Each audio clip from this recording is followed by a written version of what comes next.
है class 9th वालों, कैसे हैं आप लोग। तो कल आपका एग्ज़ाम है, तो केमिस्ट्री और फिज़िक्स का पूरा रिवीजन है। बट मैं कहूँ फिज़िक्स और केमिस्ट्री का ना, पहले फिज़िक्स होगा उसके बाद केमिस्ट्री होगी। सारे चैप्टर्स इंक्लूड किए हैं सिवाय द साउंड के। साउंड नहीं आ रहा है, साउंड ईजी चैप्टर है, थ्योरेटिकल चैप्टर है। चलिए हम शुरू करते हैं वन बाय वन, बिना टाइम को वेस्ट किए। बायोलॉजी की बात नहीं करूँगा, बायोलॉजी की लंबा है, तो बायोलॉजी में लाइन बाय लाइन की चीज़ें होती हैं।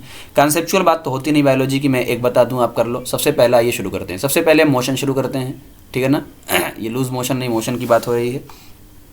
सबसे पहले आपको ध्यान क्या रखना है, सबसे पहला पॉइंट अगर आपको ध्यान रखना है कि what is the scalar and what is the vector, तो आपको स्केलर और वेक्टर की कहानी याद रखनी है, ठीक है ना। अब स्केलर जैसे एग्जांपल के तौर पे मैंने आपसे कहा कि स्केलर का मतलब मैंने कहा 5 मीटर, ठीक है ना, ये स्केलर हो गया। लेकिन वही मैंने कहा कि भाई 5 मीटर नॉर्थ, 5 मीटर नॉर्थ। अब किधर जा रहे हैं, मैं नॉर्थ की तरफ जा रहे हैं, तो स्केलर में कौन सी क्वांटिटी आती है, देखो डी से डिस्टेंस हो गया, वी से स्पीड हो गई, ठीक है ना।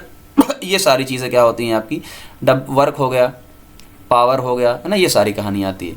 इसमें जो डिस्टेंस के नीचे क्या आ जाएगा, डी के डैश यानी डिस्प्लेसमेंट, वी के ऊपर साइन लग गया वेलोसिटी, यहाँ पे आपका फोर्स आ जाएगा, वेलोसिटी के साथ में एक्सेलरेशन आ जाएगा, है ना। इतनी जो अपने सिलेबस में जो हम लोग बात करते हैं उसकी बात करते हैं।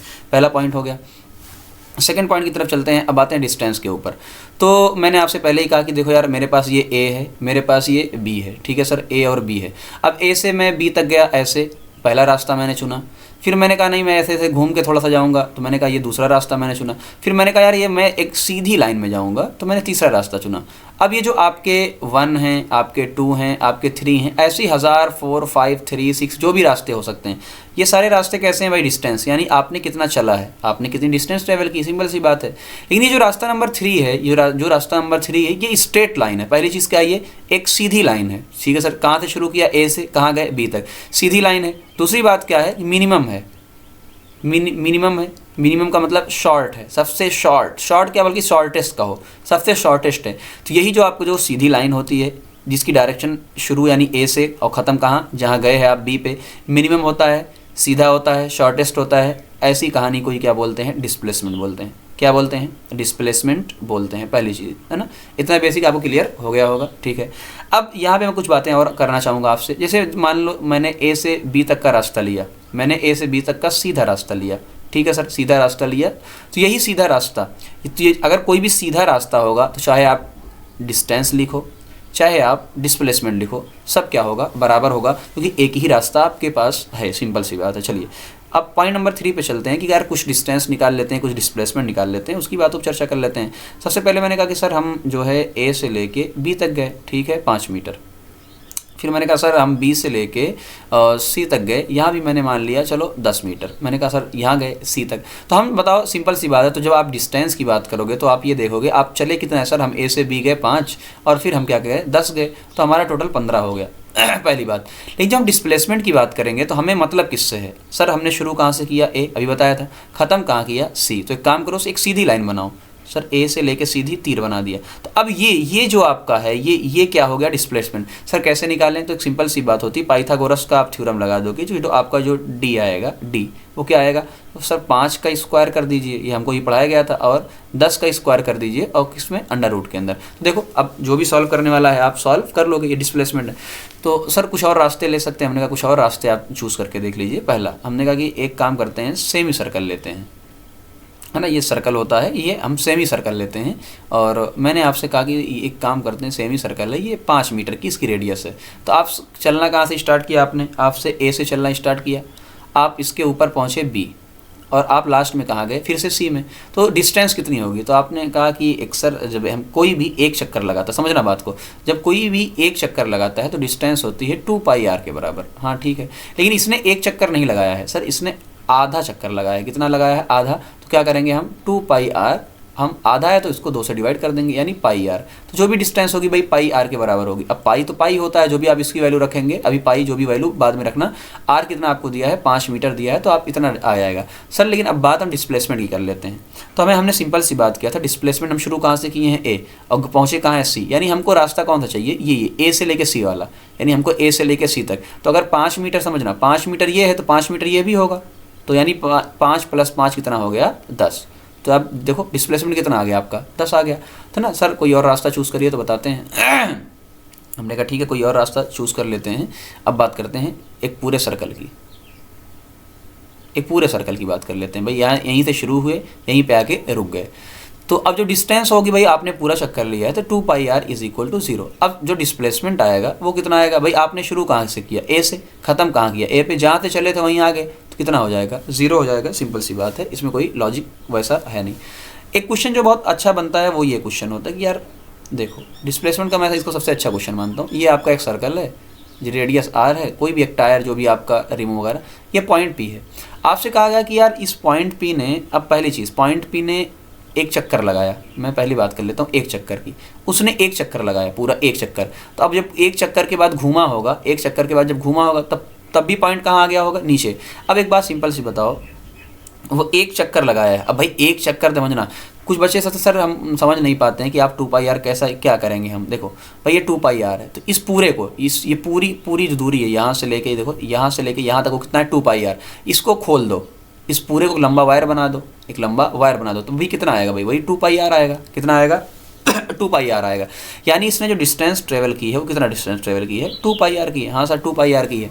तो अब एक सीधी लाइन है ना, सीधी लाइन है, तो पॉइंट P कहाँ था, अभी नीचे है। अभी पॉइंट P कहाँ है, एक चक्कर के बाद नीचे है। तो 2πr यही आपका डिस्टेंस है और यही आपका क्या है, डिस्प्लेसमेंट है। डायरेक्शन की बात नहीं कर रहे हैं, मैग्नीट्यूड की बात कर रहे हैं, ठीक है ना। डिस्टेंस है। कोई कहेगा सर अगर 2 चक्कर उसने लगाया, भाई देखो ये अभी तक कितना चक्कर लगाया है, एक, तो एक चक्कर में 2πr हो जाएगा। अगर कल को उसने 2 चक्कर लगाया तब भी क्या करेगा भाई, 2 चक्कर है तो 2πr इंटू 2। सिंपल सी बात है। मुद्दा यहाँ नहीं है, मुद्दा फंसता यहाँ है कि अगर यार उसने आधा चक्कर लगाया है ना, अभी क्या है P पॉइंट है, अगर उसने आधा चक्कर लगाया है, मुद्दा ये है कि यार उसने आधा, अभी बताया था आधा क्या होगा, πr, 2πr/2, ये देखो πr ना, आधा πr। तो अब ये पॉइंट जो है ना, समझना, अब कोई भी देखो, ये पॉइंट जब आधा चक्कर लगाया है तो ये पॉइंट P कहाँ चला जाएगा सर, ये पॉइंट P जाहिर सी बात है आधा चक्कर में ऊपर चला जाएगा। कहाँ चला जाएगा, ऊपर चला जाएगा, ठीक सर, ऊपर जाएगा। तो अब डिस्टेंस तो आपकी ये आ गई है सीधी, लेकिन आपका दिक्कत ये डिस्प्लेसमेंट है। सर डिस्प्लेसमेंट तो इनिशियल टू फाइनल होता है, ये वाली डिस्टेंस कैसे निकालेंगे। तो हमने कहा सर देखिए ये जो πr है, ये डिस्टेंस P की πr है, और पॉइंट P अभी कहाँ है, ऊपर है। तो ये जो डिस्टेंस है वो पूरी डिस्टेंस कितनी है, 2r के, भाई r प्लस r, देखो r प्लस r यानी डायमीटर के बराबर है, यानी 2r के बराबर है। तो सर क्या होगा भाई, देखो ये आपको इस पॉइंट से इस पॉइंट तक निकालना था पूरा ना, ये इधर देखो, तो कुछ नहीं करना है, सिंपल सी भाई है, दोनों को πr का जैसे बस वैल्यू है खाली, और यहाँ पे 2r का क्या कर देंगे, स्क्वायर कर देंगे, बस इतनी सी कहानी है। सर मान लीजिए उसने पाई एक आधा चक्कर, जैसे आपने वहाँ 2 बताया था, मान लो उसने आधा के बजाय 1.5 चक्कर लगा लिया, यानी 3/2। कुछ नहीं, डिस्टेंस अब कितनी हो जाएगी, 3/2 इंटू 2πr। कल 5/2 हो जाएगी, तो वही डिस्टेंस ही तो चेंज होगी, 2πr। तो आप खाली ये वाला वैल्यू चेंज करते जाइएगा। तो डिस्प्लेसमेंट का ये सबसे अच्छा क्वेश्चन बनता है जो आपके लेवल का है। अब मैं पॉइंट, जो भी पॉइंट है, पॉइंट नंबर 5 मान लेता हूँ। स्पीड की बात करते हैं। अब स्पीड, सिंपल सी बात ये है कि यार स्पीड क्या है ना। तो मैं पहले स्पीड की बात कर लेता हूँ कि डिस्टेंस, जो भी डिस्टेंस है आपने कितने टाइम में ट्रेवल की है। तो डिस्टेंस की यूनिट मीटर होती है, टाइम की यूनिट सेकंड होती है, तो मीटर पर सेकंड, ठीक है ना, डिस्टेंस मीटर। अब एक सिंपल सी बात, अगर मैं यहाँ पे डिस्प्लेसमेंट लूँगा तो ये डिस्टेंस की जगह खाली क्या हो जाएगा, सॉरी अगर मैं वेलोसिटी लूँगा तो ये डिस्प्लेसमेंट की जगह क्या हो जाएगा, डिस्प्लेसमेंट। और टाइम तो कोई स्केलर ही होता है, टाइम का तो कोई डायरेक्शन है नहीं, सिंपल सा उसका भी वही कहानी आएगी। तो डिस्टेंस आपने कितना ट्रैवल की है, जैसे मैं आपसे कहूँ कि यार मैंने जो 20 मीटर की डिस्टेंस थी वो मैंने ट्रैवल की है यार 2 सेकंड में। कितना, 2 सेकंड में। तो सिंपल से लॉजिक लगा लो भाई, 20 मीटर आप गए 2 सेकंड में, यानी 10 मीटर पर सेकंड, 10 मीटर पर सेकंड। अच्छा इसका उल्टा समझना, 10 मीटर पर सेकंड का मतलब क्या है, 10 मीटर पर सेकंड का मतलब 1 सेकंड में, समझना 1 सेकंड में 10 मीटर, तो 2 सेकंड में 20, 3 सेकंड में 30। एक सिंपल सी लॉजिक है। क्वेश्चन यहाँ फंसता है कि वो ये कहता है कि यार आपके पास एक रास्ता है, आपके पास एक रास्ता है, एक बड़ा सा रास्ता, यहाँ समझना मेरी बातों को। आपके पास एक बड़ा सा रास्ता है AB, ठीक है सर, AB रास्ता है, आपके पास फार्मूला आ गया है। उसने कहा कि इसको 2 इक्वल पार्ट में बताओ, 2 इक्वल पार्ट, एक बड़ा सा रास्ता है 2 इक्वल पार्ट। अब लोग क्या करते हैं बताएं, लोग ये करेंगे 2 इक्वल पार्ट है D/2 D/2, भाई बेवकूफ़ी है। कुछ लोग करेंगे भाई सर 3 इक्वल पार्ट, अगर उसने पूछ लिया कि भाई 3 इक्वल पार्ट में है, 3 इक्वल पार्ट में, तो लोग कहेंगे सर वो d/3 और d/3 d/3, ये नाजुक लोग जो होते हैं ना, नाजुक से ऐसे करते हैं। बट आप बताओ यार कैलकुलेशन लेंदी हो जाएगी, तो मैं सिंपल तरीका करता हूँ। अगर भाई 2 पार्ट पूछा है, अगर समझना 2 पार्ट पूछा है तो एक को d मान लो, एक को दूसरे को भी d मान लो। 3 इक्वल पार्ट है तो d d d, तो यहाँ पे भाई टोटल क्या है, टोटल हमने क्या माना था 2d, तो डी डी यहाँ पे 3d, तो इक्वल है ना, तो आसानी के लिए कुछ भी कर सकते हो ना भाई। उसने तो थोड़ी बोला कि आप d/2 ही करिए। तो मान लो यार उसने क्या किया है, आपके पास 3 इक्वल पार्ट है, 1 2 3, तो इसको भी मैंने d माना, इसको भी मैंने d माना, इसको भी मैंने d माना। अब मान लो यार यहाँ इसने कहा कि यार यहाँ v1 से चलता है, यहाँ v2 से चलता है, यहाँ v3 से चलता है, मुझे एवरेज बताओ। अब एक चीज़ का ध्यान देना, मैं जो पॉइंट आपसे कह रहा हूँ, देखो हमेशा एवरेज, जब भी आप एवरेज निकालोगे, आप जब एवरेज निकालोगे तो टोटल डिस्टेंस लोगे। तो हमने कहा सर हम टोटल डिस्टेंस लेंगे, टोटल d, और क्या लेंगे, टोटल टाइम लेंगे। टोटल क्या लेंगे, टाइम। तो कई बार हो सकता है आपको डिस्टेंस ना दिया हो, कई बार हो सकता है आपको टाइम ना, जैसे यहाँ पे देखो डिस्टेंस दिया है तो टोटल कितनी हो जाएगी 3d, बट यहाँ पे टाइम नहीं दिया है, यहाँ टाइम नहीं दिया है, आपको टाइम निकालना पड़ेगा। इसका मतलब क्या है, यहाँ पे लगने वाला टाइम आपने t1 माना, यहाँ पे लगने वाला टाइम t2 माना, और यहाँ पे लगने वाला टाइम t3 माना। अब सिंपल सी बात है यार, यहाँ से टाइम निकालो ना, टाइम क्या होगा। अब अगर टाइम आप देखोगे distance upon speed, distance upon speed, तो अगर कोई भी यहाँ पे है, मान लो d में चल रहे हैं v1 से, d अपॉन v1, दूसरा वाला d अपॉन v2, तीसरा वाला d अपॉन v3, कोई भी आपको दे दे, किसी भी तरीके से दे दे, आपको इसी तरीके से सॉल्व करना है, सिर्फ वैल्यू पुट करनी है और कुछ भी नहीं। दूसरा तरीका, उसने कहा कि यार जो ये a है, a से लेके b तक, a से लेके b तक मान लीजिए यहाँ पे चलता है, यहाँ पे इक्वल टाइम, इस बार क्या लिया, इक्वल टाइम, टी मान लिया उसने इक्वल टाइम, फिर आपको स्पीड दे दिया, फिर वही कहानी है। इस बार आपको डिस्टेंस नहीं दिया है, इस बार आपको ये वाली डिस्टेंस नहीं पता है और ये वाली डिस्टेंस नहीं पड़ा। फिर से डिस्टेंस क्या होता है सर, v इंटू टी, क्या होता है v इंटू टी, तो यानी क्या हो जाएगा v1t, दूसरा क्या हो जाएगा v2t। यानी कुल मिला जुला के कुछ नहीं करना है आपको, सिर्फ फार्मूले पे ध्यान देना, जो नहीं दिया है आपको वो चीज़ निकालनी है और कुछ भी नहीं है इसके अलावा। अच्छा यहाँ पे एक वेराइटी और बनती है, वेराइटी में बात करता हूँ कैसे। देखो आपको ऐसे दिया है कि यार x is equal to 2 plus T square और माइनस टी, ऐसे कुछ दिया है, और आपसे कह रहा है कि एक काम करिए, आप बताइए इसकी इनिशियल, आप बताइए इसकी इनिशियल पोजीशन। तो कभी भी याद रखिए मेरे दोस्त कि अगर कभी भी इनिशियल पूछे तो हमेशा टाइम को कितना पुट करोगे, 0। अब जैसे आपने टाइम को पुट किया 2 प्लस 0 माइनस 0, बताओ कहाँ पे खड़े हो आप, इसका मतलब आप 2 पे खड़े हो शुरू में। उसने कहा कि नहीं यार x, आप जो टाइम ना, आप टाइम ले लो यार, आप टाइम ले लो 6 सेकंड, मान लो आपने टाइम ले लिया 6 सेकंड। तो मैंने कहा ठीक है निकाल लेते हैं, रखते हैं 2 प्लस 6 का स्क्वायर 36 माइनस 6, अब जोड़ लो यार 36 2 38 और माइनस 6 यानी 32। अब बताओ यहाँ 32 है। अब मैंने ये कहा कि यार डिस्टेंस निकालो, डिस्टेंस निकालो। लोग क्या कहें, निकाल देंगे सर 32 भाई बिल्कुल समझना गलत हो जाएगा। तुम ये देखो उसने शुरू कहाँ से किया, उसने शुरू 2 से किया, चला कहाँ तक है, लास्ट में 32 तक, यानी चला कितना होगा उसने 30 चला होगा, ठीक है ना। ये कहानी, ये क्वेश्चन थोड़ा सा अच्छा बन जाता है। अब आते हैं अगले पार्ट पे। अगला पार्ट क्या है आपका, एक्सेलरेशन। तो एक्सेलरेशन क्या होता है, डेल्टा v बाई टी, यानी वेलोसिटी में कितना चेंज है, v2 minus v1 upon time. क्या मतलब है सर, अच्छा एक और चीज़ पहले देख लो, इसकी क्या होती है मीटर पर सेकंड और इसकी क्या होती है सेकंड, तो ये हो जाता है मीटर पर सेकंड स्क्वायर ना, डायरेक्ट सिंपल वेक्टर क्वांटिटी है। अब बात ये करते हैं सर ये है क्या, मैं एक सिंपल सी बात बताता हूँ। देखो मान लो मेरी स्पीड पहले थी 2 मीटर पर सेकंड, ठीक है सर, अगले 1 सेकंड में मेरी स्पीड हो गई 5 मीटर पर सेकंड। अब बताओ कितने का चेंज हुआ है सर, चेंज हुआ है 3 मीटर पर सेकंड का। तो यही जो 1 सेकंड में, 1 सेकंड की बात कर रहे हैं, 1 सेकंड में जो चेंज हुआ है उसे ही हमने क्या बोला, एक्सेलरेशन। क्या बोला, एक्सेलरेशन। जिसका सबसे फेमस आता है क्या, देखो जी, एक्सेलरेशन ही दिया है, मान लो जी, अभी हम पढ़ने वाले हैं एक्सेलरेशन ड्यू टू ग्रेविटी, उसकी वैल्यू 9.8 मैं लेता हूँ 10 मीटर पर सेकंड। इसका सिंपल मतलब ये है कि 1 सेकंड में, समझना, 1 सेकंड में 10 का 10 या तो इंक्रीज़ होगा या तो क्या होगा, डिक्रीज़ होगा।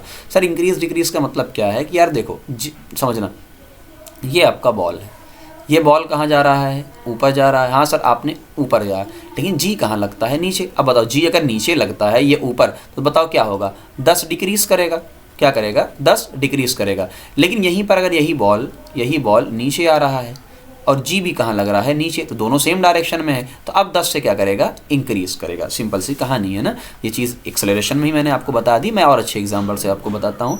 मान लीजिए आपने किसी बॉल को अभी वो 40 से फेंका ऊपर, तो 1 सेकंड के बाद यार 10 कम होगा, ऊपर जा रहा है ना, 10 कम होगा तो कितना हो जाएगा, 30। 1 सेकंड के बाद 20, 1 सेकंड के बाद 10 और 1 सेकंड के बाद 0। और मान लो उसने 0 से शुरू किया ऊपर 0, तो 1 सेकंड के बाद 10 बढ़ाएगा, 2 सेकंड के बाद 20 बढ़ाएगा, 3 सेकंड के बाद 30 बढ़ाएगा और 4 सेकंड में वाकई 40 हो जाएगा। सिंपल सी बात है ना यहाँ पे, तभी आएगा। तो यहाँ पे कुछ इक्वेशन आपको मिलती हैं। कुछ इक्वेशन क्या मिलेंगी, पहली इक्वेशन, अच्छा उससे पहले मैं आपसे कह रहा हूँ, मान लो मेरी स्पीड 10 मीटर पर सेकंड है, थोड़ी देर के बाद भी मेरी स्पीड 10 मीटर पर सेकंड है और थोड़ी देर के बाद भी मेरी स्पीड 10 मीटर पर सेकंड है, तो क्या मैं इसको बोल सकता हूँ कांस्टेंट स्पीड? हाँ, मतलब मैं कांस्टेंट स्पीड से चल रहा हूँ। हाँ ठीक, कांस्टेंट स्पीड। अब एक्सेलरेशन कितना आएगा? अब भाई जब चेंज ही नहीं हो रहा है, एक्सेलरेशन का मतलब होता है चेंज कितना हुआ। अब जब चेंज ही नहीं आ रहा है तो इसका मतलब 0 होगा, तो एक्सेलरेशन कितना होगा, 0 होगा। सिंपल सी बात है। सेम एक कहानी और बताता हूँ। देखो, ये आप सर्कुलर मोशन में है, जिसे हम बोलते हैं यूनिफॉर्म सर्कुलर मोशन।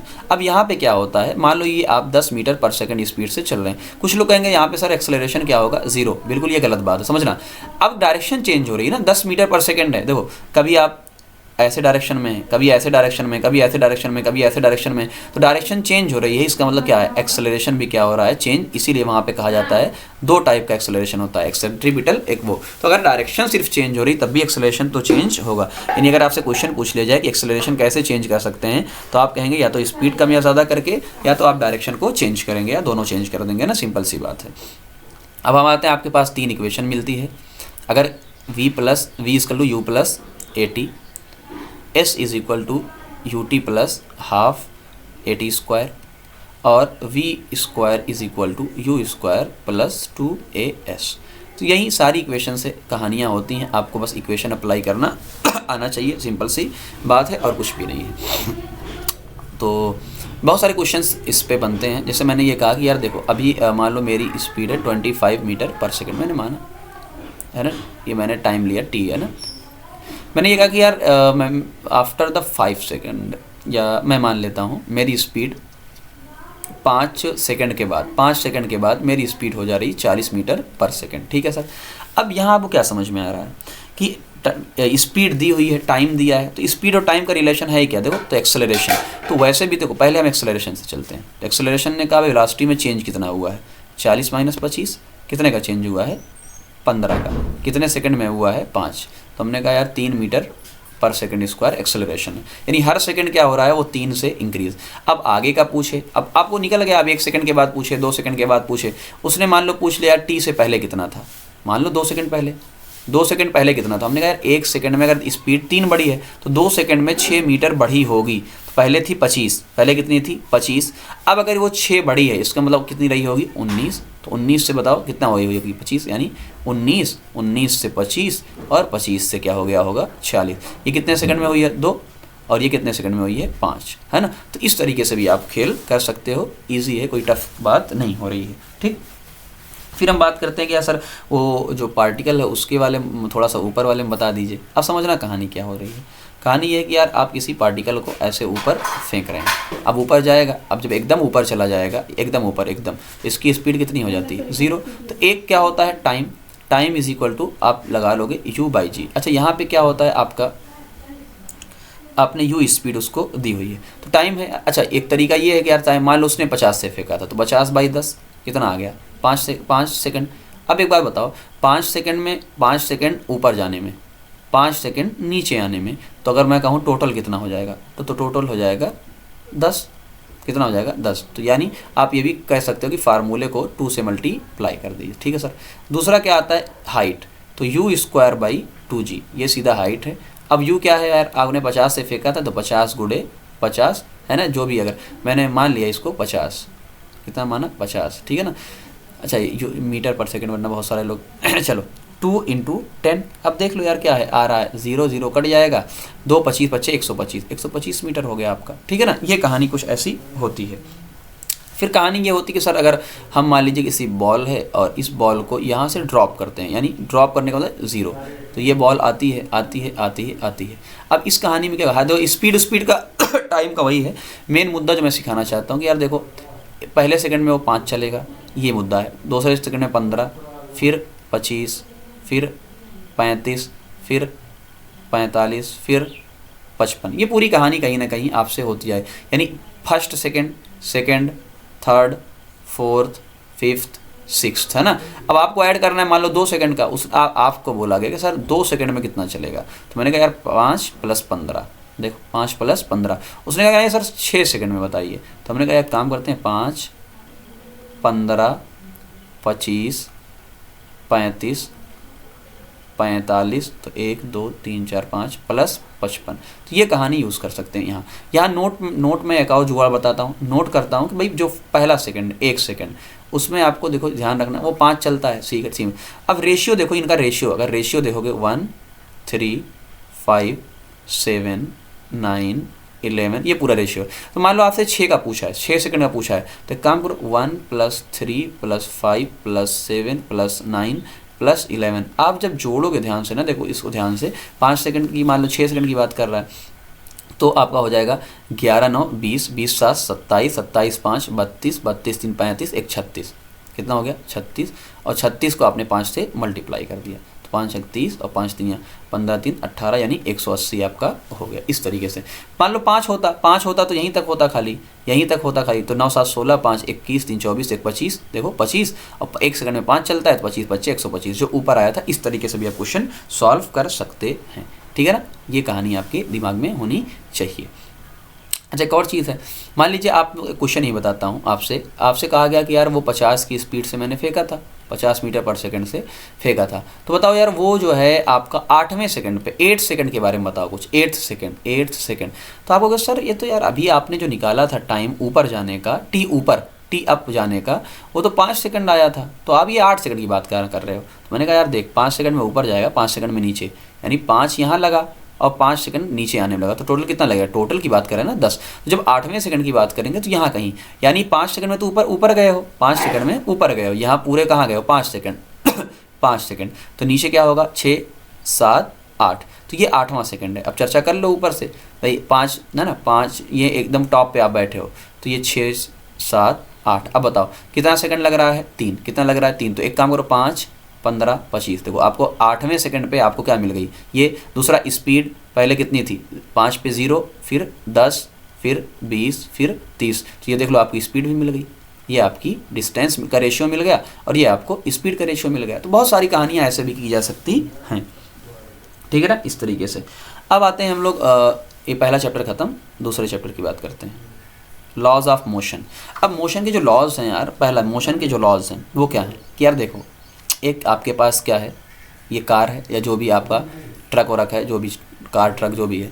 अब इस पर जब आप फोर्स लगाते हो, सिंपल सी बात अभी मैं कह रहा हूँ, जब आप फोर्स लगाओगे तो क्या होगा, मूव होगा, आपने पढ़ा है पुश और पुल, ये जो फोर्स कहते हैं ना, फोर्स पुश और पुल करते हो। लेकिन यार अगर ये चलाना चाहोगे तो ज़रूरी नहीं थोड़ा सा चल जाए, तो न्यूटन के कुछ नियम आएंगे। पहला क्या है, लॉ ऑफ इनर्शिया या law of rest, inertia of mass, जो भी इनर्शिया। तो एक सिंपल सी बात है, रेजिस्ट करेगा तो इनर्शिया डायरेक्टली प्रोपोर्शनल टू क्या होता है, मास। जिसका मास जितना ज़्यादा होगा उतनी ज़्यादा वो रुकावट करना चाहेगा। दूसरा ला आता है यार मोमेंटम का। अच्छा सबसे पहले मोमेंटम समझ लो, P = mv। पहले देखो v, ये भी क्या है, वेक्टर क्वांटिटी है, मोमेंटम वेक्टर। अब समझना यार एक चीज़ है, मैंने कहा यार डेल्टा पी का मतलब क्या होता है, मोमेंटम को है चेंज। अब बताओ मास तो चेंज होगा नहीं, तो क्या चेंज होगा, यही यानी डेल्टा v, यानी जो आपका m है वो क्या हो जाएगा v2 - v1। कैसे पता सर, देखिए मान लीजिए ये एक दीवार है, आपने किसी को v1 स्पीड से यहाँ पे फेंका, टकराने के बाद वो क्या आएगी v2 स्पीड से। तो जब आप चेंज की बात करोगे तो क्या होगा v2 - v1। अभी बात कर रहे हैं साइन वाइन नहीं ले रहे हैं अभी बहुत ज़्यादा, एक सिंपल। तो कभी मोमेंटम की बात करें तो आप कहोगे सर ये। अब यहाँ से एक चीज़ डायरेक्ट बताओ, एक सिंपल सी बात कह रहा हूँ, मोमेंटम। तो जब रेट की बात करेंगे, rate of change of momentum, rate. अब मैंने पहले कहा रेट, जब भी वर्ड आएगा तो टाइम से हम क्या करेंगे, डिवाइड करेंगे। अब बताओ m और ये आपका क्या है डेल्टा v, और नीचे क्या आ गया t। अभी थोड़ी देर पहले पढ़ के आया हो कि m = ये डेल्टा v/t क्या हो गया, एक्सेलरेशन। देखो f = m में आपको मिल गया। इस तरीके से आपकी कहानी होगी पूरी, ठीक है, इस तरीके से पूरी कहानी होगी। अच्छा यहाँ पे एक question, rate of change of momentum, तो चलो ये हो गया, ठीक। अब दूसरी क्वेश्चन ये बनता है कि यार देखो मान लो एक आपका यहाँ पे फोर्स है, ये m1 मास है, m1 मास है, आपने कोई फोर्स लगाया, इसमें आया एक्सेलरेशन कितना a1, ठीक है। फिर वही निकाल लेना सर, F = m1 A1, जो सबसे अच्छा क्वेश्चन बनता है। फिर आपने क्या किया, एक दूसरा वही फोर्स लगाया दूसरे वाले मास पे, तो यहाँ पे चला क्या A2, तो आपने निकाल लिया sir F is equal to M2A2। ठीक है भाई। फिर आपने कहा कि सर अगर मैं क्या करूँ, इन दोनों मास को कंबाइन कर दूं, यानी M1 को और M2 को कंबाइन कर दूं, तो मुझे एक्सेलरेशन निकालना है। फोर्स आपका मान लीजिए उतना ही है। फिर कुछ नहीं, आपको सिर्फ क्या करना है, F इज इक्वल टू, अब मास आपका ऐड हो गया M1 प्लस M2 और क्या करेंगे A। अब ये मुद्दा है, तो अब क्या रहेगा यहाँ पे वैल्यूज़ आपको ये गिवन रहेगा, हमेशा क्या रहता है, ये गिवन रहता है, जो भी मास होगा जैसा भी होगा गिवन। अब बताओ आपको फोर्स निकालना है, ठीक, कांस्टेंट, तो आपको एक्सेलरेशन निकालना है। तो यार एक्सेलरेशन क्या होगा, एक्सेलरेशन अगर आपको निकालना है तो F अपॉन जो भी मास है M1 प्लस M2। अब फोर्स के टर्म में निकालना हो सकता है, फोर्स दिया, अब M1 M2 नहीं दिया होता है, यही M1 M2 आपको फाइंड करना है। तो कहाँ से फाइंड करोगे, यहाँ से। तो M1 की वैल्यू क्या आ जाएगी, सिंपल सी बात है यार, यहाँ से F अपॉन A1, M2 की वैल्यू क्या आ जाएगी, F अपॉन M2। सिंपल सी बात है और कोई दिक्कत नहीं। तो इस तरीके से क्वेश्चन बहुत पॉपुलर क्वेश्चन है, अक्सर जगह ये क्वेश्चन आया हुआ है, ये बात करते हैं हम लोग, ठीक, ओके। और अच्छा एक चीज़ और यहाँ पे होती है, अभी हम और बात करते हैं थोड़ा सा। अच्छा यहाँ पे एक्शन दो, थर्ड लॉ की बात करते हैं। थर्ड लॉ क्या कहता है कि देखो एक्शन का रिएक्शन होता है। थर्ड लॉ ये कहता है कि एक्शन का एवरी एक्शन का रिएक्शन होता है, ठीक है। अब मैं यहाँ कुछ एग्जांपल आपसे दे रहा हूँ, कुछ एक्शन का रिएक्शन होता है। जैसे मैं एग्जांपल देता हूँ ग्रेविटेशन का। यार ये देखो M1 मास है, ये कौन सा मास होता है, M2 मास होता है, ठीक है। अब ये सेंटर की लाइनिंग ज्वाइन है। अब जितना फोर्स ये F1 लगाता है इधर अट्रैक्ट करने का, उतना ही F2 लगाता है। अब ये क्वेश्चन यहाँ पे बनता है कि यार F1 F2 हैं, ऐसे ही चार्ज में लगता है, ऐसे ही चार्ज में आप पढ़ेंगे तो ये देखो ये Q1 चार्ज है और ये Q2 चार्ज है। तो एक तो आपको फोर्स इस तरफ लगेगा रेपल करने का, और एक फोर्स इस तरफ लगेगा रेपल करने का। ये कई बार अट्रैक्शन का, कुछ लोगों का कहना ये है कि सर ये जो आपका अट्रैक्शन का फोर्स एक इस तरफ एक इस तरफ, ये लोग कैंसिल क्यों नहीं करते हैं। तो याद रखिएगा एक्शन रिएक्शन जो होता है वो डिफरेंट बॉडीज़ पे होता है, एक ही बॉडी पे नहीं है ना, डिफरेंट बॉडीज़ पे है ना, डिफरेंट बॉडीज़ पे। क्या मतलब सर, जो M1 देखो, M1 ने किस पे लगाया, अट्रैक्ट किया M2 को, ये अलग बॉडी। M2 ने किसको अट्रैक्ट किया, M1 को। तो ये अलग अलग बॉडी पे है, तो कैंसिल कैसे होगा भाई, सेम बॉडी पे है। जैसे कुछ लोग मान लीजिए ये सेम बॉडी है, ये सेम बॉडी है, और आपने फोर्स लगाया इधर 10 का, इधर भी कितना लगाया 10 का। अब ये तो कैंसिल हो जाएगा ना, लेकिन यार आप ये कह रहे हो कि इस पे आप लगा रहे हो 10 का, सामने से इस पे आप लगा रहे हो 10 का, ये कैसे कैंसिल हो सकता है। जो डिफरेंट बॉडीज़ पे है तो एक साथ, तो हर एक्शन का रिएक्शन जो है वो कैंसिल कैसे हो सकता है, नहीं कैंसिल हो सकता, सिंपल सी बात है। तो इसमें आपको इतना ही पढ़ना है, उससे ज़्यादा मुझे नहीं लगता मेरे अकॉर्डिंग पढ़ना है। चलिए हम बात करते हैं सबसे थर्ड पे, वर्क एनर्जी पावर पे। तो अब वर्क क्या है बेटा, देखो वर्क सबसे पहला आपको फार्मूला याद रखना है कि फोर्स इनटू डिस्प्लेसमेंट, है ना। यार कि आपने मान लीजिए एक वही गाड़ी है, आपने फोर्स लगाया, ठीक है सर लगाया, और ये यहाँ से अभी थोड़ी देर के लिए कहाँ चली गई, यहाँ पे, और ये कितना कुछ डिस्टेंस चली है। तो ये जो फोर्स इनटू डिस्प्लेसमेंट होता है उसे ही हम क्या बोलते हैं, वर्क बोलते हैं। अब एक बात ये है, पहला कंडीशन, यार वो कह रहे हैं कि आपने फोर्स लगाया, पूरा फोर्स लगाया, लेकिन हो सकता है डिस्टेंस कितनी हो, 0 हो, तब भी यार वर्क नहीं होगा, तब भी क्या है, वर्क नहीं होगा। दूसरा कंडीशन क्या होता है, जो मैंने आपको बताया था, यार देखो जब आप यहाँ सर्कुलर मोशन करते हो, जब आप सर्कुलर मोशन करते हो तो क्या होता है कि एक चीज़ यहाँ पे आपकी जो वर्क इज इक्वल टू ये जो ना F होता है, तो ये F डॉट डी होता है, F डॉट डी। तो ये जब एंगल निकलता है FD cos theta, cos theta. अब यहाँ पे क्या होता है, आप कहीं और जा रहे हो तो ये दो सर्कुलर याद रखिएगा ना, तो यहाँ जो cos कितना आता है 90, cos कितना आता है 90, और cos 90 की वैल्यू कितनी होती है 0। यानी जब सर्कुलर मोशन में करेंगे, सर्कुलर मोशन, जब भी सर्कुलर मोशन होता है तो सर्कुलर मोशन में क्या होता है, यहाँ पे वर्क 0, यानी आप चल भी रहे हो, मूव भी कर रहे हो, लेकिन 0। ऐसी कुली है ना, ये सामान रखा है, इसका वेट यहाँ लग रहा है, जा यहाँ रहा है, तब भी देखो जा कहाँ रहा है, इस आगे है ना, और वेट कहाँ लग रहा है mg, यानी फोर्स नीचे। तो कुली के ऊपर जो सामान होता है, कुली के यहाँ ये कुली है ना, कुली के ऊपर जो सामान है आदमी, ठीक। तो यहाँ पर इस कहानी में भी जो नॉर्मल होता है, इसके वजह से कितना आता है, वर्क कितना आता है 0 ना। तो ये दो केस बहुत इंपॉर्टेंट होते हैं हमारे लिए। चलिए उसके बाद हम बात करते हैं वर्क की जो कहानी है ये है। अच्छा सिंपल सी बात, अगर सेम डायरेक्शन में होगा तो पॉजिटिव, अपोजिट में होगा तो नेगेटिव। फिर हम वर्क के फॉर्म को देखते हैं कि वर्क का फॉर्म क्या है, एनर्जी। क्या होता है एनर्जी, चलिए एनर्जी की बात कर लेते हैं। अब एनर्जी में हमें दो पढ़ना होता है, एक काइनेटिक एनर्जी और एक क्या होता है पोटेंशियल एनर्जी। मैं सिंपल सी बात करता हूँ, देखो यार काइनेटिक एनर्जी, पोटेंशियल एनर्जी, इन दोनों का जो सम होता है, इन दोनों का जो सम होता है उसे बोला जाता है मैकेनिकल एनर्जी। और वो क्या होता है, कांस्टेंट होता है, यानी दोनों का सम हमेशा क्या होगा, कांस्टेंट होगा। तो अब मैं सिंपल सी बात करता हूँ कि देखो आपको याद कैसे रखना है कि जो अपने यहाँ पे जो पोटेंशियल एनर्जी है वो हाइट पर, पोटेंशियल एनर्जी कहाँ होती है, हाइट पर। काइनेटिक एनर्जी कहाँ होती है, मूव, जब भी क्या करेगा, मूव। इसको मैं अच्छे इस एग्जांपल से समझाता हूँ। ऐसे देखो, ये अभी कहाँ ग्राउंड पे हम लोग पड़े हुए हैं, हाइट है नहीं, ये मेरा बॉल, मैंने स्पीड इसको दी हुई है, मान लो v, मैंने आपको इसको स्पीड दी हुई है, v स्पीड दी हुई है। अब समझना, अगर मैंने स्पीड दिया चलेगा तो काइनेटिक एनर्जी आएगी, और काइनेटिक एनर्जी का फार्मूला होता है हाफ mv², सिंपल सी बात। अब यहाँ हाइट है नहीं, देखो पोटेंशियल एनर्जी का हाइट से होती है तो इसका फार्मूला होता है mgh। अब पोटेंशियल एनर्जी जब हाइट है ही नहीं तो क्या होगा, 0। लेकिन थोड़ी देर के बाद ये बॉल कहाँ पहुँच गई, ऊपर। थोड़ी देर के बाद ये बॉल कहाँ चली जाती है, ऊपर, और ऊपर जाने के बाद इसकी स्पीड कितनी हो जाती है, 0। सिंपल भाई, रुक गई, ऊपर जाने के बाद रुक गई। तो जो यहाँ की जो काइनेटिक एनर्जी आएगी वो कितनी आएगी भाई, 0 आएगी, रुक गई है। लेकिन अब बताओ क्या ये हाइट पे है, हाँ सर हाइट पे है, तो यानी अब जो पोटेंशियल एनर्जी आएगी वो क्या आएगी, mgh आएगी। क्या आएगी, mgh आएगी। यानी कुल मिला जुला कैसे आया होगा, तो सिंपल सी बात है कि यार देखो, ये जो काइनेटिक एनर्जी नीचे वाली थी, ये जो काइनेटिक एनर्जी थी, यही किस में कन्वर्ट हो जाती है, पोटेंशियल एनर्जी में। और जब, ठीक है ना, और जब वो बैक आता है तो यही पोटेंशियल एनर्जी किस में कन्वर्ट हो जाती है, काइनेटिक एनर्जी में। यानी दोनों कैसे होते हैं, इंटर कन्वर्टिबल होते हैं, ठीक है ना। जैसे मैं एक एग्जांपल लेके आपको दिखाऊं।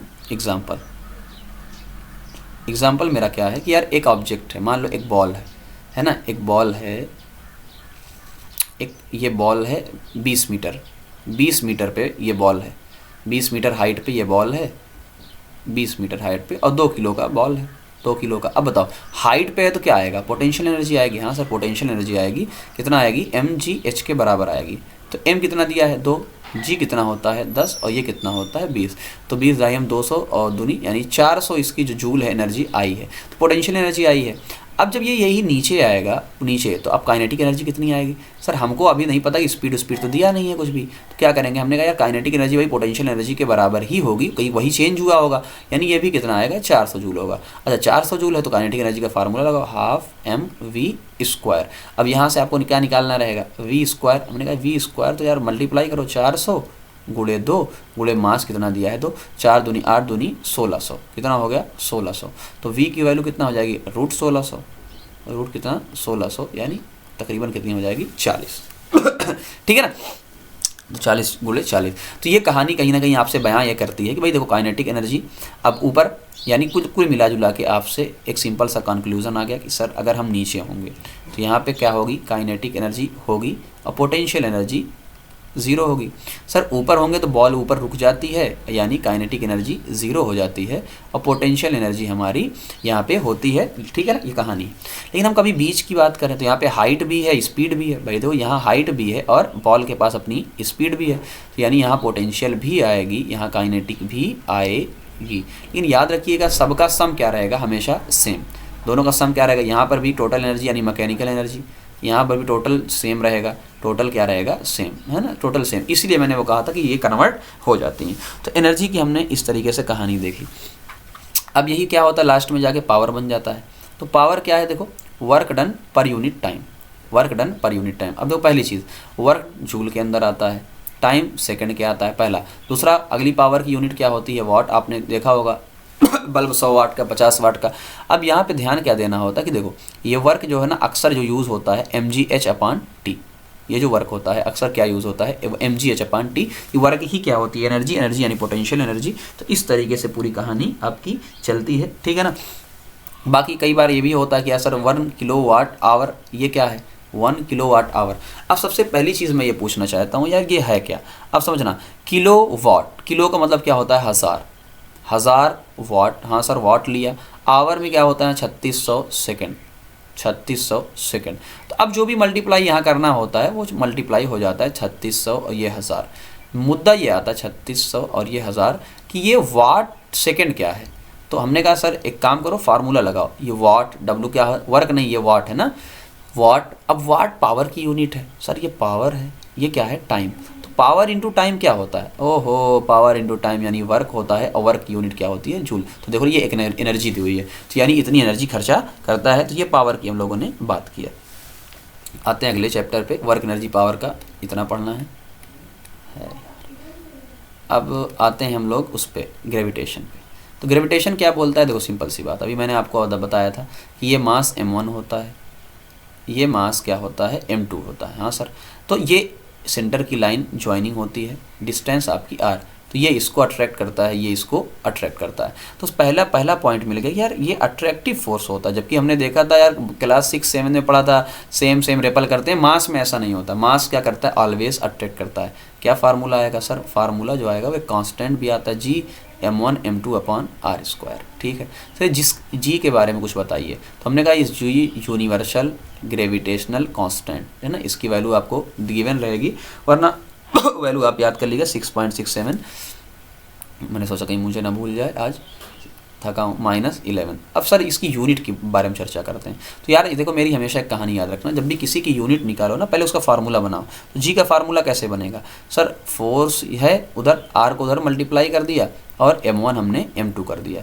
तो फोर्स की यूनिट हमने पढ़ रखा है, क्या होती है न्यूटन, आर एक रेडियस यानी लेंथ है, उसकी यूनिट मीटर स्क्वायर, और ये केजी का स्क्वायर। तो कोई यूनिट बना लिया, यूनिवर्सल है, इसका मतलब हर जगह कांस्टेंट रहेगा, ऊपर नीचे, ज़मीन के अंदर, ज़मीन के बाहर, गड्ढे के अंदर, गड्ढे के बाहर, ठीक है ना, कहीं भी रहोगे जी क्या रहेगा, हमेशा कांस्टेंट रहेगा, वो वेरी नहीं करता है ना। तो एक क्वेश्चन यहाँ बन सकता है, अगर हम पानी में लेके चले जाएँ मास को, चाँद पे लेके चले जाएँ तो क्या होगा भैया, कुछ भी नहीं होगा। सिंपल सी बात है, कुछ भी नहीं होगा। तो क्वेश्चन कैसे बनते हैं सर, एक सिंपल सा क्वेश्चन आपसे बनेगा कि यार देखो एक 2 kg का मास है, एक 5 kg का मास है, जिनके बीच में डिस्टेंस है 10 मीटर की। बताओ फोर्स कितना लग रहा है, तो फोर्स कितना लगा जी। अब जी की मैं वैल्यू नहीं रख रहा हूँ अभी, जी 2 इंटू मास कितना 5 अपॉन 10 का स्क्वायर यानी 100, तो 5 दूनी 10, तो जी गुणे 100 बटा सॉरी जी अपॉन,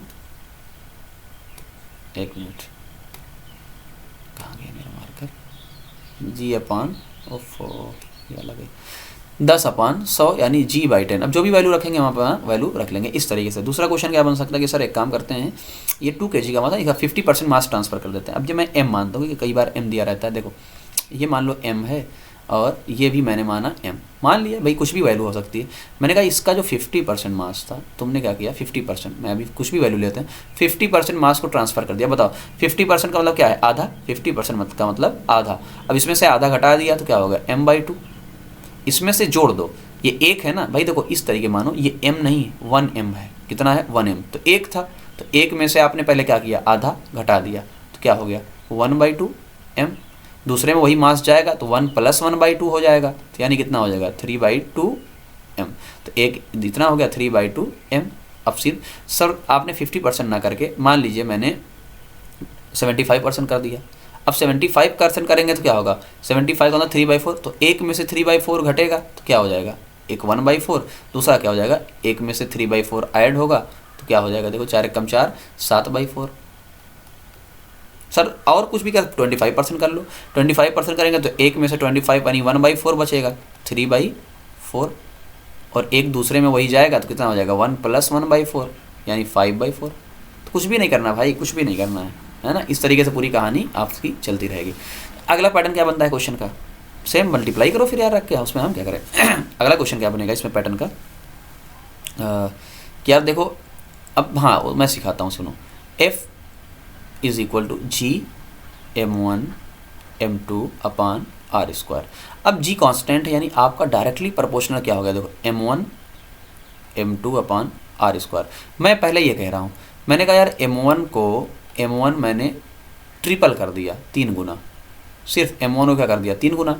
इसका मतलब क्या होगा कि F डायरेक्टली प्रोपोर्शनल सिर्फ क्या हो रहा है m1, तो अगर ये 3 गुना हुआ है तो ये भी कितना हो जाएगा 3 टाइम्स हुआ है।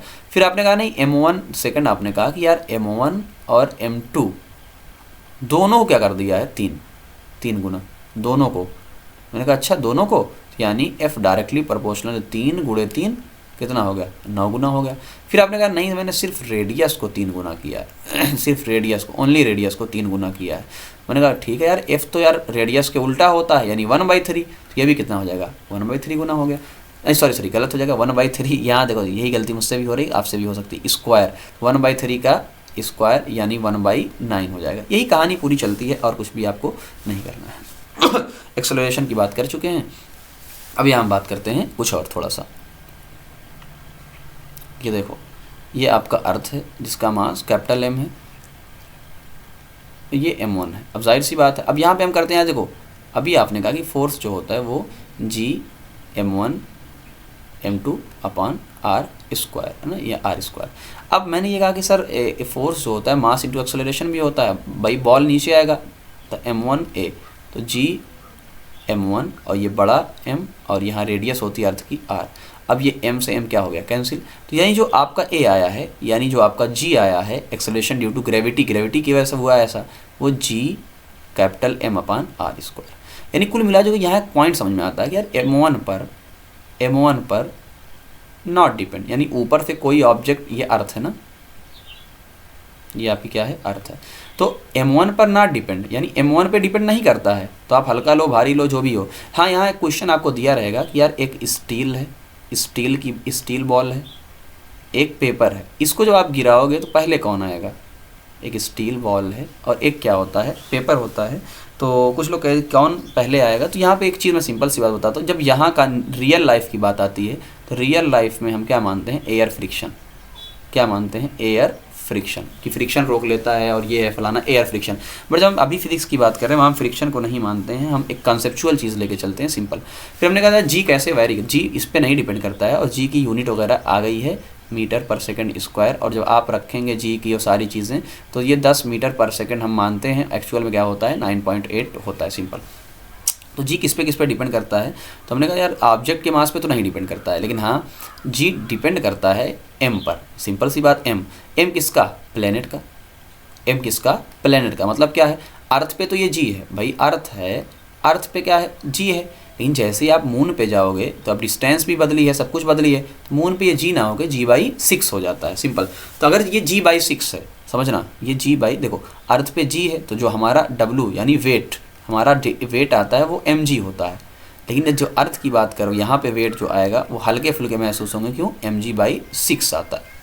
बात समझ में, ये वेट पहला प्लेनेट पे। दूसरा यार रेडियस की जब हम बात करते हैं, जी की रेडियस, तो आपने ये चीज़ पढ़ी होगी यार सर, यहाँ हम इक्वेटर बोलते हैं और यहाँ हम क्या बोलते हैं, पोल। तो हमने कहा तो इक्वेटर पे आर क्या है, ज़्यादा लग रहा है, आर ज़्यादा है, तो आर ज़्यादा है तो यानी जी क्या हो जाएगा, यहाँ पे कम होता है ना, समझ में आई कहानी। तो ये कहीं ना कहीं एक चीज़ है, आपको दूसरा ध्यान क्या देना होता है कि देखो ये आपका सेंटर है, हम यहाँ सरफेस पे रहते हैं, ऊपर जाते हैं तब भी क्या होता है, जी कम होता है, नीचे जाते हैं तब भी जी क्या होता है, कम होता है, सेंटर पे जी कितना हो जाता है, 0 हो जाता है। इस तरीके से हम पूरी कहानी गढ़ सकते हैं, पूरी कहानी बोल सकते हैं कि क्या क्या क्वेश्चन हम लोगों ने किया है। बात समझ में आई, इस तरीके से हम पूरा, तो कहीं ना कहीं आप देख रहे हैं यार कैपिटल जी और स्मॉल जी है तो दोनों जी, लेकिन यहाँ पे यार आप यूनिट की देखो क्या क्या डिफरेंस कर सकते हो। सर हम पहले तो यूनिट की डिफरेंस कर सकते हैं, हाँ। दूसरा यार कहाँ क्या वेरिएशन की डिफ कर सकते हैं, वेरिएशन है ना, फार्मूला डेफिनीशन, ये सारी चीज़ें आप बता सकते हो कि हाँ यार क्या क्या हो रहा है पूरी कहानी के अंदर। तो ये आज तक की जो जितनी भी आपकी फ़िज़िक्स थी वो पूरी की पूरी फ़िज़िक्स है ना। और कहीं ना कहीं इसके अलावा आपको कुछ भी फ़िज़िक्स में मुझे नहीं लगता कुछ करना है। हाँ, एक टॉपिक आपका जो इसी में है वो उसकी बात कर लेते हैं, जो बच्चे बोलते हैं बहुत सारे, बायोन्सी। देखो एक चीज़ समझना, ये मान लीजिए आपका कोई यहाँ पे ये है, क्या नाम है, 10 लग रहा है, मैंने माना यार नीचे इसका जो वेट है m कितना लगता है, mg, मैंने अभी के लिए माना कोई भी ऑब्जेक्ट वो 10 लग रहा है, लेकिन इसी को आपने कहाँ रख दिया है, पानी के अंदर। अब ये नॉर्मल है ना, ये पानी के अंदर आपने रख दिया।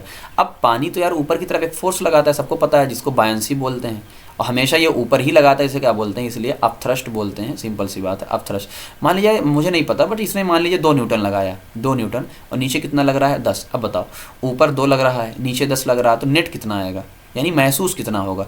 यानी 10 रुपया पहले आ रहा था, अब 2 रुपया जा रहा है। भाई 10 रुपया पहले मेरा कमाई पूरी कितनी थी, 10 रुपया थी पूरी कमाई। यहाँ पे देखो पूरी कमाई कितनी है, 10 रुपया।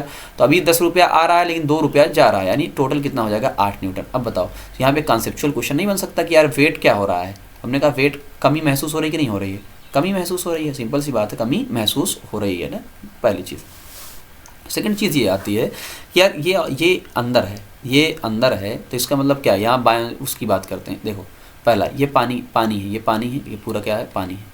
डेंसिटी की जो बात करते हैं, एक ऑब्जेक्ट आपका ऊपर है, इसका मतलब क्या है, हल्का है, ऊपर इसका मतलब हल्का है, इसका मतलब ये क्या होगा कि जो इसकी डी है यानी डेंसिटी, इसकी जो डेंसिटी है वो क्या है, पानी से कम है।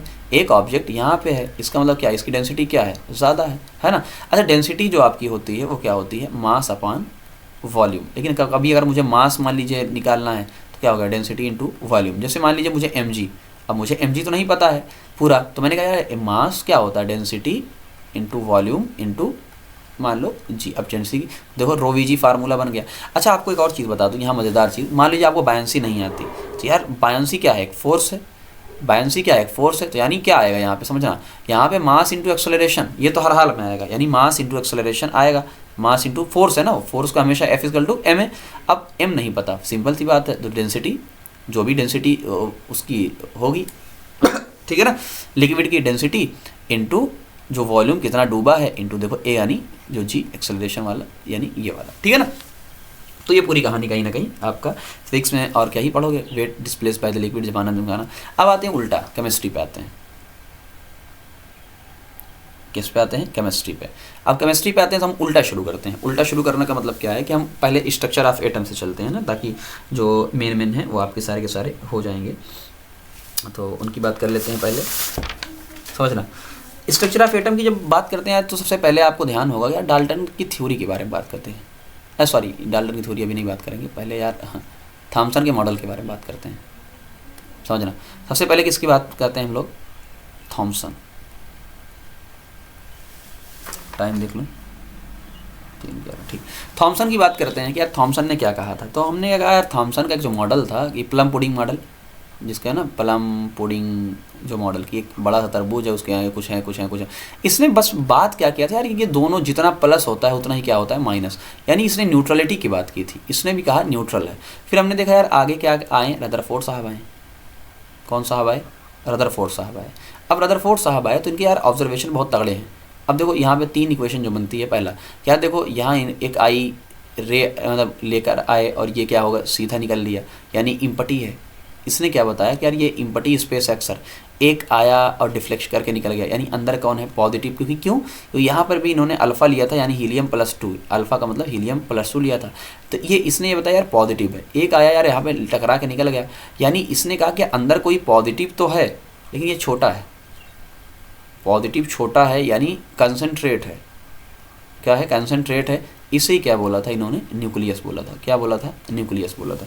तो न्यूक्लियस की डिस्कवरी कहाँ हुई, यहाँ पर हुई। तो सिंपल सी बात मैंने आपको समझा दिया कि क्या क्या कहानी रही होगी है इनकी पूरे मॉडल में। लेकिन इन्होंने ये कहा कि यार ये जो इलेक्ट्रॉन ये घूमता रहता है, समझना, ये इलेक्ट्रॉन घूमता है, ये इलेक्ट्रॉन घूमता है, तो एक ठीक है ना।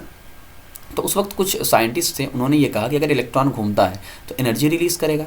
एनर्जी रिलीज, मान लो पहले 100 रुपया उसके पास है, 100 रुपया है, अब घटते घटते 100 कुछ दिया होगा, 80 आया होगा, कुछ दिया होगा 60, ऐसे आते आते 0 हो जाएगा और इलेक्ट्रॉन यहाँ पे गिर जाएगा। यानी पहले एक बड़ा सा चक्कर, फिर छोटा होते होते होते क्या हो जाएगा, गिर जाएगा। तो यानी ये वाली थ्योरी इनकी क्या हो गई, थोड़ा सा फेल हो गई। तो यहाँ हमारे चच्चा का मतलब इनके सबके चच्चा है ना, बोर चच्चा आए है ना, भाई जाहिर सी बात है चच्चा कह सकते हैं, इज्जत देंगे बोर साहब को, उन्हीं की वजह से हम लोग इतना कुछ पढ़ रहे हैं। तो बोर साहब की कुछ थ्योरीज आई, उनकी थ्योरीज का यार स्पेशल ऑर्बिट होते हैं। उन्होंने कहा कि स्पेशल कुछ एनर्जी लेवल होते हैं, कुछ ऑर्बिट्स होते हैं जिनमें एनर्जी का रिलीज़ नहीं होता है, ठीक है ना, KLMN, ठीक है ना, ये यानी first orbit, second orbit, third orbit, fourth orbit, ये पूरी कहानी उन्होंने बताई, ऑर्बिट की पूरी कहानी बताई थी, ठीक, इलेक्ट्रॉन वाली। तो फिर उन्होंने कहा यार कितने, मान लीजिए एक ऑर्बिट में कितने इलेक्ट्रॉन रहते हैं, वो 2n² से हम लोगों ने इसको निकाल सकते हैं। बाकी ठीक है ना, इस तरीके से आप कि पहले में कितना होगा, तो मान लो फर्स्ट है तो 2 × 1 का स्क्वायर यानी 2 हो जाएगा, 2 वाले में कितना है, 2 × 2 का स्क्वायर यानी 8 हो जाएगा, 3 वाले में इन्होंने कहा कि 2 × 9 है ना, यानी 18 हो जाएगा। इस तरीके से पूरी का इतने इलेक्ट्रॉन रह सकते हैं। फिर यहाँ पे कुछ और बातें आती हैं कि यार आइसोबार और आइसोटोप की कुछ कहानियाँ आती हैं, आइसोबार और आइसोटोप की कुछ कहानियाँ आती हैं। तो आइसोबार, अब देखो ये क्या होता है, 2 चीज़ें पहले क्लियर कर दूँ। ये मान लीजिए एटम, यहाँ पे होता है आपका Z एटॉमिक नंबर, A यानी आपका मास नंबर। तो अगर आइसोटॉप है यानी A चेंज हुआ, A आपका क्या हो रहा है, चेंज हो रहा है, टॉप हिल रहा है तो आइसोटॉप हो जाएगा। टॉप हिलने का मतलब क्या है कि ऊपर वाला नीचे वाला सेम है। अब नीचे वाला सेम है मतलब क्या, देखो कार्बन 6 है, कार्बन 12 भी आता है, कार्बन आपका 13 14 है ना, ये सारे कार्बन ये आते हैं। हाइड्रोजन आपने कहा नीचे एक होता है 1, कई बार हाइड्रोजन 1H2 भी होता है, ड्यूटेरियम भी होता है, ऐसे ही हाइड्रोजन का आपका ट्राइटियम भी आता है। तो ऊपर वाला देखो हिस्सा, नीचे वाला क्या है, सेम सेम सेम।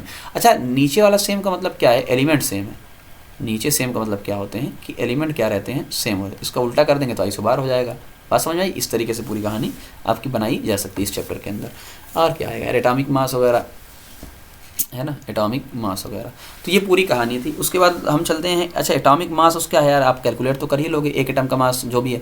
जैसे मैंने कहा यार, हाइड्रोजन का 1 होता है, 1 AMU, 1U जो भी होता है, जो याद करने वाली चीज़ें। कार्बन कितना, 6 दूनी 12 होता है।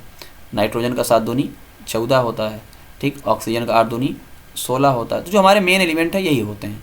अब किसी का भी निकालना है तो आप ऐड करो ना, CO2 ऐड कर दो कार्बन प्लस, यानी 12 प्लस 16 दूनी 32 ऐड कर दिया। आपने कहा नहीं सर एक काम करते हैं, CH3 ये जो एसिटिक एसिड है इसका कैलकुलेट करो। यार ऐड करो ना भाई। आपने कहा नहीं सर H2SO4 का करो, भाई ऐड करो, इसको मैं करके दिखा ना। तो सल्फ़र का, अच्छा एक और ऐड कर लो, सल्फ़र का 32 होता है, ठीक। और क्लोरीन का 35.5 होता है। ऐसी Mg का 27 होता है। बहुत सारे जो आपको धीरे धीरे याद हो जाएंगे पूरे इनके, है ना। तो ये सही, ये दो अलग है, बाकी सब डबल हैं। देखो हाइड्रोजन का एटॉमिक नंबर 1 6 का डबल करो, हाइड्रोजन का 1 होता है, बाकी सबका डबल करो। 7 8 16 17 12 दूनी, ये इसको Mg को याद कर लो। इस तरीके से आप किसी का भी निकाल सकते हो, खाली ऐड करते हुए चले। जैसे मैं सल्फ्यूरिक एसिड का निकालता हूँ तो 1 × 2 हाइड्रोजन का प्लस 32 प्लस 16 चौका 64, तो कितना हो जाएगा 64 32 2 यानी 4 2 6 2 8 98, है ना। इस तरीके से पूरी कहानी होती है। अब आते हैं उससे पहले वाले चैप्टर पे, और इसमें क्या पढ़ना है आपको, लॉ ऑफ केमिकल कॉम्बिनेशन, है ना। लॉ ऑफ केमिकल कॉम्बिनेशन, एक मिनट देख लेता हूँ यार, टाइम ना हो जाए। लॉ ऑफ केमिकल कॉम्बिनेशन, इनका कहना ये है कि यार आप अगर कोई भी चीज़ लेते हो, इनका मैं एग्जांपल समझाता हूँ। कार्बन प्लस O2 ये क्या बनता है, CO2। अब ऐसे लेते हैं भाई, कार्बन का भी जैसे आपने देखा, कार्बन का कितना था 12, तो मैंने कहा यार कार्बन का मैंने लिया 12, ठीक है ना। ऑक्सीजन का 16 दूनी 32, तो 12 प्लस 32 कितना हो जाएगा 44, यानी इधर भी कितना होना चाहिए 44। फॉर एग्जाम्पल एक और लेते हैं, H2 प्लस O2, ये क्या बनाता है, वाटर, H2O बनाता है। अब आपने ये देखा कि यार इधर क्या है 2 प्लस 32, तो इधर 34 नहीं है, इधर 34 नहीं है, क्यों भाई, इधर देखो 2 प्लस 16 18, कितना है 2 प्लस, अच्छा 16 दूनी 32 दूनी 34। अब क्या करोगे आप, H2 प्लस O2 16 दूनी 32 2 34, ठीक है ना। तो ये आप कहोगे सर ये अब क्या कर सकते हैं, ये तो यार फॉलो नहीं हो रहा है, इधर 34 नहीं हो रहा, इधर 18 ही हो रहा है। तो हमने कहा अब यहाँ पे बात आती है बैलेंसिंग की, इसलिए कहा जाता है बैलेंसिंग का, कि आप बैलेंसिंग करोगे तो क्या होगा, इधर 2H2 प्लस O2 और यहाँ जाके आपका 2H2, ठीक है ना। अब ये कितना हो जाएगा, 2 दूनी, ये पूरा 4 हो गया, और ये आपका 32 हो गया, तो 32 4 36 और 18 दूनी 2 × 18, देखो बराबर हो गया ना। इसीलिए बैलेंसिंग का पूरा खेल होता है, लॉ ऑफ केमिकल कॉम्बिनेशन, ठीक। अब अगली बात करते हैं कांस्टेंट प्रोपोर्शन की। कांस्टेंट प्रोपोर्शन में आपसे ये कहा जाता है कि अब देखो, ये मान लो मैंने लिया वाटर। अब वाटर के अंदर क्या है, वाटर के अंदर की बात करते हैं, 2 हाइड्रोजन है और साथ में आपका 1 ऑक्सीजन है। तो पहली चीज़ तो ये कहीं से भी वाटर लाओ ये फिक्स होगा। अगर ये एलिमेंट फिक्स है, भाई वाटर आपने कंपाउंड जो भी लिया है, अगर ये फिक्स है तो इनके मास भी क्या होंगे, फिक्स रहेंगे। क्यों, यहाँ भाई यहाँ 2 है, 2 हाइड्रोजन तो 2, और यहाँ 1 ऑक्सीजन है यानी 16, तो यानी जो रेशियो है 1:8 का ये फिक्स रहेगा। अब ये पानी ना लेकर लाओ, फिल्टर लेकर आओ, कहीं का ले आओ, ये चीज़ फिल्टर रहेगी। और इसको डाल्टन साहब भी प्रूफ करते हैं। तो डाल्टन की जो थ्योरी है लास्ट की 1-2, वो इसी को प्रूफ करती है ना, कि हाँ यार एटम के जो फिक्स्ड रिलेटिव नंबर होते हैं और मास होते हैं वो क्या रहते हैं, सेम रहते हैं। देखो मास भी सेम रहेगा, नंबर भी क्या रहेंगे, सेम रहेंगे, ठीक है ना। ये बात डाल्टन की थ्योरी आपको पढ़नी है, ठीक, डाल्टन की थ्योरी आपको पढ़नी है। तो उसके बाद आपको क्या है, फार्मूला मेकिंग। यार फार्मूला कैसे बनाया था, लेकिन उसके लिए आपको याद रखना है, कुछ चीज़ों का आपको याद करना पड़ेगा कि किस पर प्लस होता है, किस पर माइनस होता है। जैसे मैंने आपके सामने रख दिया Na पर +1 होता है, और यहाँ पे क्या होता है, एक हाइड्रोजन कार्बोनेट मैंने लिया -1 होता है। कुछ ना करो, यहाँ पे 1 है, यहाँ पर भी क्या है 1, क्रॉस मल्टीप्लाई करो तो देखो कंपाउंड बन जाता है, सोडियम हाइड्रोजन कार्बोनेट, यानी ये क्या बन गया, बेकिंग सोडा, बेकिंग है ना, बाइकार्बोनेट यानी बेकिंग सोडा, ये बेकिंग सोडा बन गया। अगर मान लीजिए यहीं पर आपका सोडियम भी होता और ये कार्बोनेट होता, तो इस पर -2 होता है, तो क्रॉस मल्टीप्लाई आप करोगे, है ना। देखो भाई सोडियम पे +1 का मतलब 1, -2 का मतलब यहाँ पे सिर्फ वैल्यू लेते हैं तो क्या हो जाता है Na2CO3। तो ये क्या हो जाएगा आपका बेकिंग वाशिंग सोडा हो जाएगा, वाशिंग सोडा हो जाएगा, ठीक है ना। इसी तरीके से हम मान लीजिए ये है एल्युमिनियम और ये है क्लोरीन। एल्युमिनियम पे +3 होता है, क्लोरीन पे -1 होता है, यानी हमने यहाँ 3 लिखा, यहाँ 1 लिया, क्रॉस मल्टीप्लाई, एल्युमिनियम का क्लोराइड बन गया, है ना। ऐसे ही Ag होता है, Cl होता है, Ag पर +1 होता है, Cl पर -1 है, देखो AgCl बन गया। बस आपको चार्ज बस याद होना चाहिए यार, चार्ज क्या होता है। इस तरीके से पूरी कहानी चलती है इस चैप्टर में। उससे पहले वाले चैप्टर पे आते हैं। उससे पहले वाले चैप्टर में आपको क्या पढ़ना है, आपको एटम पढ़ना है, आपको मॉलिक्यूल पढ़ना है, आपको कंपाउंड पढ़ना है। आपको कंपाउंड, जैसे भाई हाइड्रोजन का एक एटम है, ठीक, तो यहाँ पे हमने कहा H2 है, यहाँ पे क्या है O2 है, कुछ भी हो सकता है, H2 है, O2 है, ठीक। फिर हमने कहा यहाँ पे यार, यहाँ पे क्या होगा, यहाँ पे H2O है, यहाँ पे क्या होगा H2O है, सिंपल सी बात है ना। तो यानी हाइड्रोजन एटम अकेला होता है। कंपाउंड में क्या होता है, 2 से ज़्यादा एलिमेंट होते हैं और वो अलग अलग टाइप के होते हैं, जबकि मॉलिक्यूल में 2 से ज़्यादा होते हैं। अब सेम भी हो सकते हैं, अलग भी हो सकते हैं, है ना। तो यहाँ पे दोनों हो सकते हैं, यहाँ सेम भी हो सकते हैं, अलग अलग भी हो सकते हैं, तो होमो और हेट्रो हो सकते हैं। फिर अच्छा, फिर हम बात करते हैं यार सर ये प्योर की, प्योर इम्प्योर, तो ये सारे एटम क्या होते हैं, आपस में सब प्योर होते हैं। अब हम बात करते हैं मिक्सचर की। अब मिक्सचर की जब हम बात करेंगे तो यहाँ पे 2 टाइप के मिक्सचर आते हैं, एक होमोजीनस और एक क्या आएगा हेट्रोजीनस। तो याद रखिएगा, होमोजीनस में अपना सॉल्यूशन आता है, क्या आता है, सॉल्यूशन आता है। बाकी इसके अंदर आपका कोलाइडल और इसके क्या आते हैं, और सस्पेंशन, बोल गया था ना थोड़ा सा, सस्पेंशन ना, ये आते हैं। इनको आपको पढ़ना है, इसको मैं बहुत ज़्यादा डिटेल में क्या ही पढ़ाऊँ। सॉल्यूट सॉल्वेंट सारी चीज़ें आप जानते हैं, कोलाइडल जानते हैं, सस्पेंशन जानते हैं, इसमें इतना ही पढ़ना है, उसके अलावा और कुछ भी आपको पढ़ने की ज़रूरत नहीं है। उसके बाद हम चलते हैं फर्स्ट चैप्टर पे। तो आपको पहले तो मैटर के बारे में पढ़ना होगा कि मैटर में क्या होता है, मास होता है, कुछ ना कुछ इसका वॉल्यूम होता है ना। अब यहाँ पे जैसे कुछ बातें हम आपसे करें यार, स्मेल है, हीट है, ठीक, एनर्जी है, क्या ये सब मैटर होंगे, है ना। ये सारी चीज़ें तो अलग ये मैटर नहीं होंगे। कोई कहे हार्ट है, कोई कहेगा मेरा लव है, कोई कहे मतलब, है ना। ये सारी चीज़ें कैसे हो सकती, मास वगैरह थोड़ी नज़र आता है आपको। तो बाकी इसके अपने अपने थॉट्स होते हैं सारे। प्रॉपर्टीज़ की मैटर की प्रॉपर्टी पढ़ लो, मैटर की प्रॉपर्टी क्या काम आती है, क्या है, ठीक है ना। उसमें फिर आते हैं हम इवेपोरेशन वाले में, चेंज ऑफ मैटर में इवेपोरेशन, है ना, कंडेंसेशन, सारी चीज़ें आती हैं, ठीक। तो मान लो ये सॉलिड है, सॉलिड से लिक्विड में गए, लिक्विड से कहाँ गए, गैस में। अब जाहिर सी बात आपको ये डेल्टा का मतलब हीट देनी पड़ेगी। अब यहाँ पे एक चीज़ बच्चों को थोड़ा कन्फ्यूज़न होती है, वो ये कहते हैं सर हम हीट देते हैं। अब समझना, मैंने लिया है आइस 0 डिग्री सेल्सियस पे, आइस पहले किस में कन्वर्ट होगा, वाटर में। अब वाटर में जब कन्वर्ट होगा तो वो 0 डिग्री, यानी आपने जो भी हीट दिया है वो 0 से 0 यानी आइस से वाटर में कन्वर्ट करने के लिए दिया है। बात समझ में आई। मैं एग्जांपल लेता हूँ, 50 जूल चाहिए इसको, आपने कितना दिया है, 50 जूल ही दिया है, तो क्या होगा, वो 0 से 0 में ही जाएगा। तो ऐसे को क्या बोलते हैं, लैटेंट हीट। क्या बोलते हैं, लैटेंट हीट। यार वो हीट सिर्फ चेंज करने में, लेकिन अगर अभी आपने क्या दे दिया है 50, तो यार वो 0 से 0 जाने में उसने क्या लिया, 50 तो लिया, बाकी 10 का क्या करेगा, 0 से वो टेम्परेचर अपना बढ़ाएगा, तो टेम्परेचर यहाँ पर क्या होगा, बढ़ाएगा, अब जाके टेम्परेचर बढ़ाएगा, ठीक है ना। तो इवेपोरेशन पढ़ना, ये सारी चीज़ें आप पढ़ना, ठीक, इतनी चीज़ें आपके काम की हैं। चलिए ठीक है ना, चलिए बताइएगा वीडियो कैसा लगा। थैंक यू वेरी मच, मिलते हैं फिर।